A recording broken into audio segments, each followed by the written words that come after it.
Am I Insane? By Guy de Maupassant. Am I insane or jealous? I know not which, but I suffer horribly. I committed a crime, it is true, but is not insane jealousy, betrayed love, and the terrible pain I endured enough to make anyone commit a crime without actually being a criminal? I have loved this woman to madness, and yet, is it true? Did I love her? No, no, she owned me body and soul. I was her plaything. She ruled me by her smile, her look, the divine form of her body. It was all those things that I loved, but the woman contained in the body. I despise her, hate her. I always have hated her, for she is but an impure, perfidious creature, in whom there was no soul. Even less than that, she is but a mass of soft flesh, in which dwells infamy. The first few months of our union were deliriously strange. Her eyes were 3 different colors. No, I am not insane. I swear they were. They were gray at noon, shaded green at twilight, and blue at sunrise. In moments of love, they were blue, the pupils dilated and nervous. Her lips trembled, and often the tip of her pink tongue could be seen, as that of a reptile ready to hiss. When she raised her heavy lids, and I saw that ardent look, I shuddered, not only for the unceasing desire to possess her, but for the desire to kill this beast. When she walked across the room, each step resounded in my heart. When she disrobed and emerged infamous but radiant from the white mass of linen and lace, a sudden weakness seized me. My limbs gave way beneath me, and my chest heaved. I was faint, coward that I was. Each morning, when she awakened, I waited for that first look, my heart filled with rage, hatred, and disdain for this beast whose slave I was. But when she fixed those limpid blue eyes on me, that languishing look showing traces of lassitude, it was like a burning, unquenchable fire within me, inciting me to passion. When she opened her eyes that day, I saw a dull, indifferent look, a look devoid of desire, and I knew that she was tired of me. I saw it, knew it, felt right away that it was all over, and each hour and minute proved to me that I was right. When I beckoned her with my arms and lips, she shrank from me.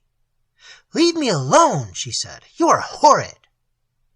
Then I became suspicious, insanely jealous. But I am not so insane. No, indeed. I watched her slyly. Not that she had betrayed me, but that she was so cold that I knew another would soon take my place. At times she would say, "Men disgust me." Alas, it was too true. Then I became jealous of her indifference, of her thoughts, which I knew to be impure. And when she awakened, sometimes, with that same look of lassitude, I suffocated with anger and an irresistible desire to choke her and make her confess the shameful secrets of her heart took hold of me. Am I insane? No. One night I saw that she was happy. I felt, in fact I was convinced, that a new passion ruled her. As of old, her eyes shone. She was feverish, and her whole self fluttered with love. I feigned ignorance, but I watched her closely. I discovered nothing, however. I waited a week, a month, almost a year. She was radiantly, ideally happy, as if soothed by some ephemeral caress. At last I gasped, "No, I am not insane. I swear I am not. How can I explain this inconceivable, horrible thing? How can I make myself understood?" This is how I guessed. She came in one night from a long ride on horseback, and sank exhausted in a seat facing me. An unnatural flush tinted her cheeks, and her eyes, those eyes that I knew so well, had such a look in them. I was not mistaken. I had seen her look like that. She loved, but whom? What?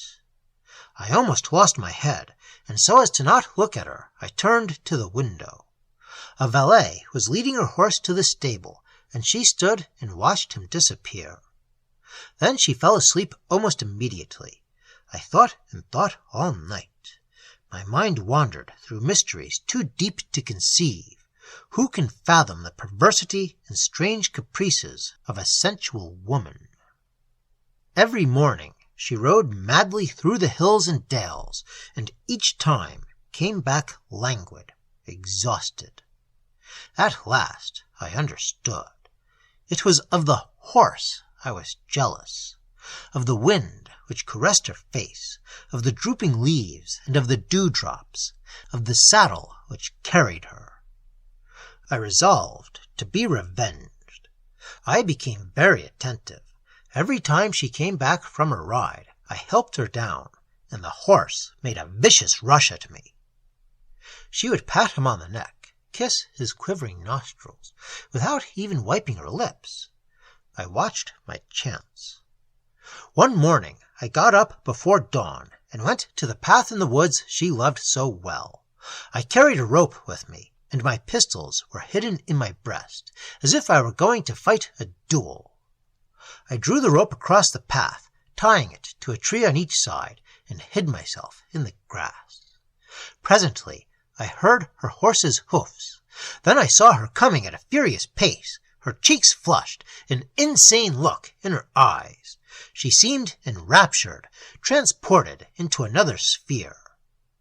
As the animal approached the rope, he struck it with his forefeet and fell.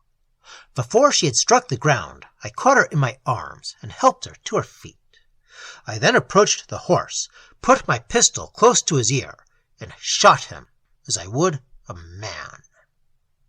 She turned on me and dealt me 2 terrific blows across the face with her riding whip, which felled me, and as she rushed at me again, I shot her. Tell me, am I insane?